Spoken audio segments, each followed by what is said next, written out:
Hello friends, आप लोग कैसे हैं? आशा करता हूं कि आप लोग अच्छे होंगे।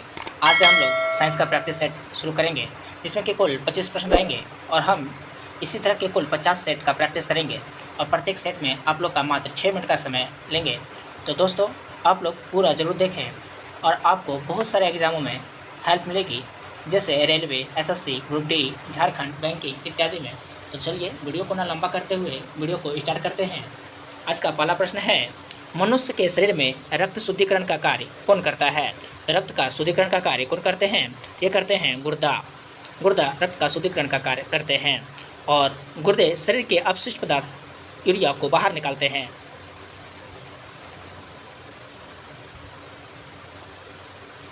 रक्त का लाल रंग किसके कारण होते हैं? रक्त का लाल रंग किसके कारण होते हैं? ये हीमोग्लोबिन के कारण होते हैं। हीमोग्लोबिन ऑक्सीजन का परिवहन भी करता है। मानव शरीर की सबसे छोटी हड्डियां कौन सी है? मानव शरीर की सबसे छोटी हड्डी स्टेपिस हैं, जो कान के मध्य भाग में होते हैं। पाचन तंत्र में प्रोटीन का पाचन कहाँ शुरू होता है? पाचन तंत्र में प्रोटीन का पाचन कहाँ शुरू होता है? तो यह आमाशय में होते हैं। पेप्सिन एंजाइम प्रोटीन को तोड़ता भी है। मानव शरीर की सबसे बड़ी ग्रंथियां कौन सी हैं? मानव के शरीर की सबसे बड़ी ग्रंथियां यकृत हैं, यानी लीवर। लीवर में पित्तरस का स्राव होती है। रक्त कणिका आरबीसी का जीवन काल कितना होता है? आरबीसी का जीवन काल मात्र 120 दिन का होता है। मनुष्य के हृदय में कितने कक्ष होते हैं? तो मनुष्य के हृदय में 4 कक्ष होते हैं, 2 आलिंद और 2 निलाय।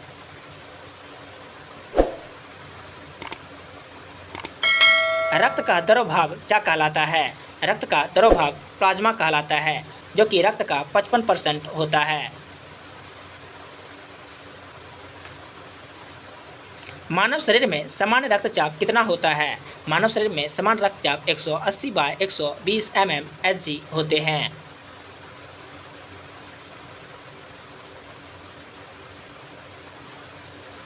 पौधे में भोजन का परिवहन किसके द्वारा होता है?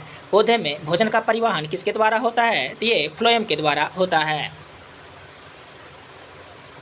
फ्लोएम पत्तियों से भोजन का परिवहन करता है। मानव शरीर की सबसे लंबी हड्डी कौन सी है?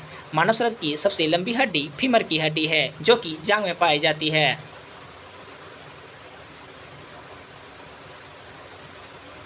मानव शरीर में इंसुलिन का निर्माण कहाँ होता है? तो इंसुलिन का निर्माण अग्नाशय में होते हैं, यानी पैंक्रियाज में। इंसुलिन हार्मोन ब्लड शुगर नियंत्रित करता है।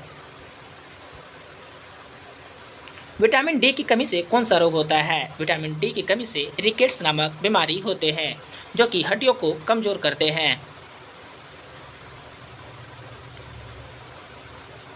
रक्त का थक्का जमाने में कौन सहायक है? रक्त का थक्का जमाने में ये प्लेटलेट्स सहायक हैं।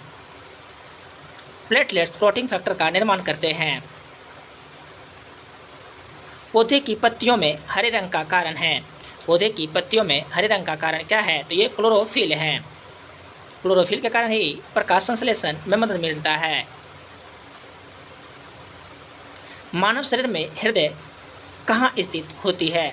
मानव शरीर में हृदय बाईं ओर थोड़ा सा झुकी हुई होती है।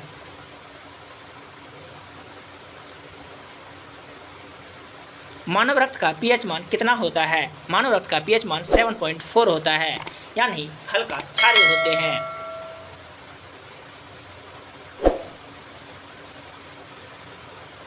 डीएनए का पूर्ण रूप क्या होते हैं? तो डीएनए का पूर्ण रूप डाइऑक्सी राइबो न्यूक्लिक एसिड होते हैं। डीएनए आनुवंशिक पदार्थ हैं।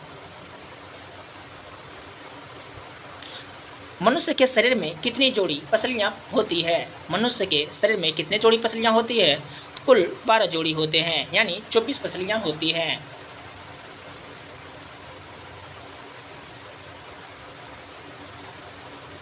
किस विटामिन को सनशाइन विटामिन कहा जाता है? सनशाइन विटामिन किसे कहा जाता है? तो विटामिन डी को सनशाइन विटामिन कहा जाता है, जो कि सूर्य की रोशनी से मिलता है।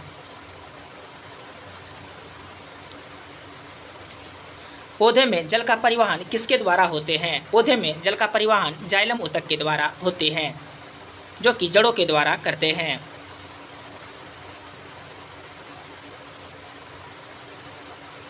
कौन सा अंग शरीर का फिल्टर कहलाता है?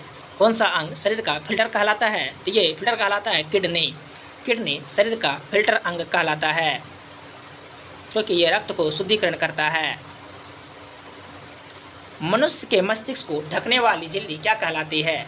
मनुष्य के मस्तिष्क को ढकने वाली झिल्ली मेनिंजेस कहलाती है।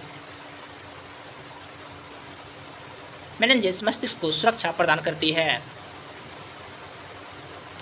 किस अंग को शरीर का नियंत्रण केंद्र कहा जाता है? तो शरीर का नियंत्रण केंद्र मस्तिष्क को कहा जाता है।